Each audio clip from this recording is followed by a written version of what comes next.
Welcome back, fight fans, to another episode of GTS Combat. And yo, it's your boy Jimmy, looking ahead to another highly anticipated fight. This time will be the main event for UFC 263 on June 12th. It's the rematch between Marvin Vettori and Israel Adesanya. So let's get into it. You got Marvin Vettori, who's put 5 successive victories together since his loss to the now UFC middleweight champion Israel Adesanya. Obviously the first time they met wasn't, neither guy was anywhere near sort of the title picture, but now here we are in a main event, a 5-round fight this time out for the UFC middleweight championship.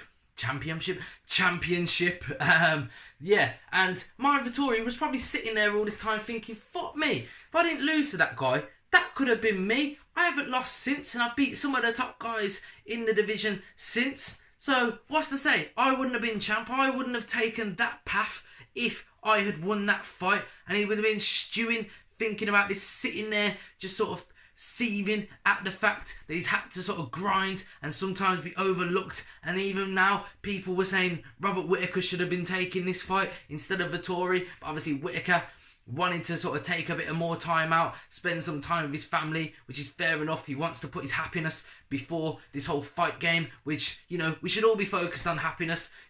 But that's nevertheless, let's completely focus on this fight here that we have on June 12th. Marvin Vettori, like I said, put 5 successive victories together since his loss to Israel Adesanya. Last time out, we saw him defeat Kevin Holland pretty comfortably, dominating fashion against Kevin Holland. And then prior to that, he also defeated Jack Hermansson, also, who was seen as a top contender in the division, who was looking to try and get a title shot himself against Israel Adesanya, be a fresh face. And some people saying stylistically he could have been quite a difficult matchup for Israel Adesanya. I still believe so, but I also feel like the precision punching of Izzy probably would be too much for Jack Hermansson and probably get him out of there pretty easily. But yeah, that would be later to be seen, potentially, if Jack Hermansson can get himself back in the mix. But Marvin Vettori, like I said, they both met once before. Israel looked pretty comfortable for the most part of the fight, you know, sort of picking him off at range predominantly, using that sort of precision punching as mentioned. But then Marvin Vettori did start to mix in some of the takedowns. He's got a very good ground game. He probably wished that he'd went to that sooner, because it did start to find him some success in them later rounds. He does have 9 submission victories on his record compared to just 2 TKO or KO victories for Marvin Vettori. Also 6 decision wins on his record, so it shows that he can control a fight and also finds a lot of success on the ground compared to standing up, even though he does seem to have, I believe, quite a good striking base. He seems quite happy to stand and strike also. Seems quite scrappy, a bit like a brawler, a bit of a street fighter when it comes to the stand-up aspect. And then he's obviously elevated his game quite highly on the ground aspects compared to his stand-up. But like I said, he still seems to have quite a strong striking base, in my opinion, but nowhere near the levels of Israel Adesanya, who is an elite level striker in mixed martial arts. Obviously got a great extensive kickboxing background, which is probably where the sort of base of his striking comes from. Israel Adesanya, we've seen just taking his first pro MMA loss to Jan Blachowicz up at light heavyweight, so a different division. Potentially that's where the problems came from, the extra pounds that he was up against, the weight issue. When Jan managed to finally get him to the mat, he was very successful in keeping him there, sort of sitting on him, holding him there, and controlling Israel on the ground.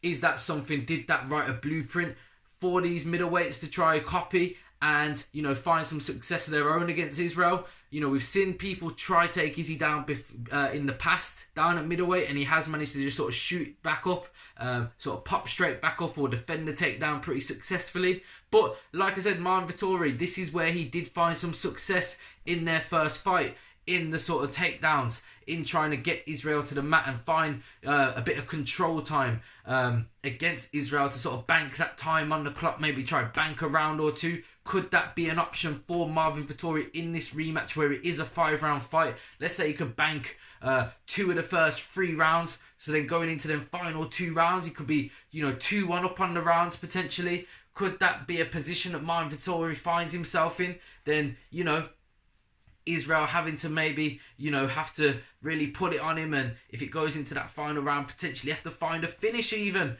Who knows what could happen? This is all the sort of question marks going into this fight. Has Marvin Vettori elevated his game in the same way that Izzy has since these guys both first met? Because obviously we know Israel coming to this really just a kickboxer in a cage. But then he worked on his ground game, worked on his takedown defense, really elevated his game, became a world-class fighter, elite level fighter, the bloody champion of the middleweight division, who was potentially, going on to be a 2-weight division champion. Obviously, he came up short, but that was just how much he elevated his game in the UFC and the sort of things that we believed he could have achieved and he still could potentially achieve in the future.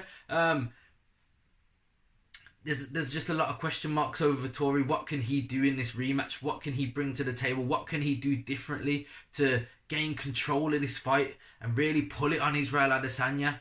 That's the question. If he can get this fight to the mat, I do believe he has the skill set to really cause Israel some problems. Just in the stand-up, in the striking, I think Israel is on a different level. I think he'll be too quick for Vettori. I think he'll control the range. He'll just pick him off where he feels comfortable doing so. He won't be in much trouble at all against Vettori. I don't think he'll let Vettori get close enough to him to really hurt Israel Adesanya. So I think Izzy will be comfortable. I think there's too many question marks. There's too many questions that need to be answered for Vettori for me to comfortably say I think that he can get the victory in this rematch. He's not saying he can't do it, because if he can answer them questions and get the fight to that place that I believe he could find success, then I think he will also find himself comfortably potentially getting a victory himself. Because if he can get it to the mat, I do think and control him there for some time, where Israel maybe starts to accept being on his back like he did against Yan, then this is going to be a potentially comfortable victory for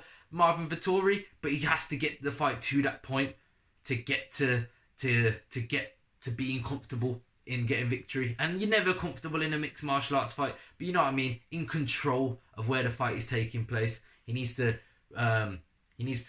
combat a few things first before you can get the fight to that place where he is in control. And that first part is surviving being on the feet with Izzy, having enough success on the feet to be able to go in and get the fight to the ground, to shoot for that takedown and have your opponent, Israel, either off balance or not expecting the takedown, so you are successful in getting it and then doing what you need to do in being in control. Then on the ground is where then Vettori needs to find that success.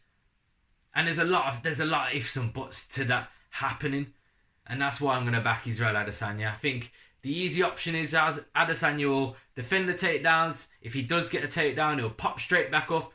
He'll be in control of the fight. He'll pick Vettori off at range. He'll just sort of, enjoy himself in there, play with him a bit comfortably, come back in and get this sort of bounce back victory that I'm sure he's itching to get since his first pro MMA loss to Jan Blachowicz, and get back to what he does, shut up all the sort of haters at middleweight, sort of saying that you're going to be done out, I'm coming for you, shoot them all back down and say, look, I'm here, I'm still better than all you lot in this middleweight division. And that's what I believe Adesanya is going to look to do, and I believe he will get his arm raised. Vettori's never been finished in his pro MMA career. He has lost fights, but he's never been submitted or knocked out or even stopped on his pro record in mixed martial arts, Vettori. But I believe Israel could get that done. I believe he can stop Vettori. I believe it'll probably be my prediction. If he keeps it standing, 3rd or 4th round, I think he'll knock him out. That's going to be my prediction. So my official prediction is 3rd or 4th round. I'm going to maybe lean more towards a 4th round, but 3rd or 4th round TKO or knockout victory for Israel Adesanya is going to be my official prediction. Let me know your prediction in the comment section below. I've been your boy Jimmy. This has been GTS Combat. Like, comment, share and subscribe. Till next time.